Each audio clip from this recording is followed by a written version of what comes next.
welcome to our news segment. I am your reporter, Risa Claire Biingo. Today, we're exploring the concept of command economy, where the government calls the shots. We'll take a closer look at Cuba and North Korea, two countries that have taken this path. We'll examine how this economic system is impacting on the lives of their citizens. The command economy. This is a type of economic system where the government has the monopoly over the market. It decides which goods will be produced in what quantity. The government also determines the price of the goods. All the laws and regulations regarding the market are also set by the government. So in this economy, there is no competition as the government decides all the pricing. The government is also in charge of allocating the resources. There are common characteristics of command economy. The first one is, this type of economic system doesn't rely on the laws of demands and supply. Unlike free market economies, command economics doesn't rely on market forces like demands and supply to dictate production and prices. Instead, the government decides. Example, the government controls production in North Korea. The government decides what crops farmers grow and how much they produce. Second, only the government decide the economic laws and regulations.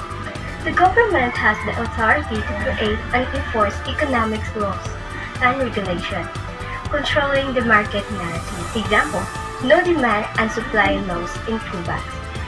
Government sets prices for essential goods like food and housing, regardless of market conditions. Third, the government controls the production of goods and services. The government decides what goods and services are produced, in what quantities, and often what price. Example, the government made laws and regulations in China. China's government dictates which industries to prioritize and invest heavily in strategic sectors like tech and infrastructure. There are some advantages of command economy.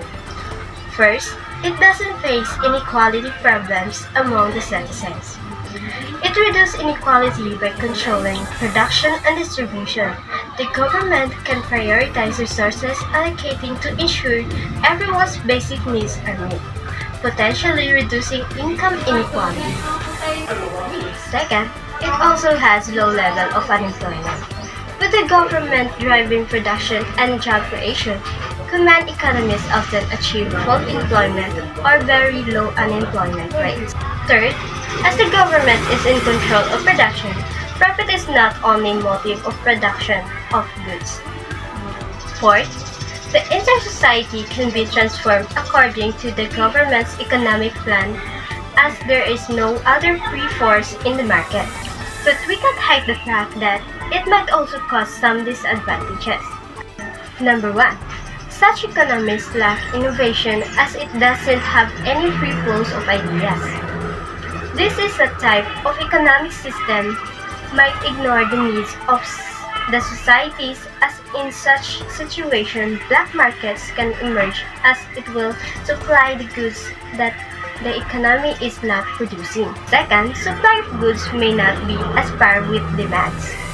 These economies won't take the risk of bringing something new as the government has its own set of policies and directives in place. Common example of command economy are countries like North Korea and Cuba.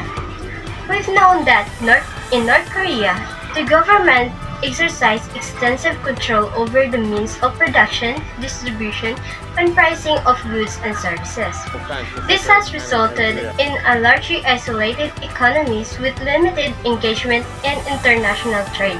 In Cuba, Cuba's government also maintains significant control over the key sectors of the economy.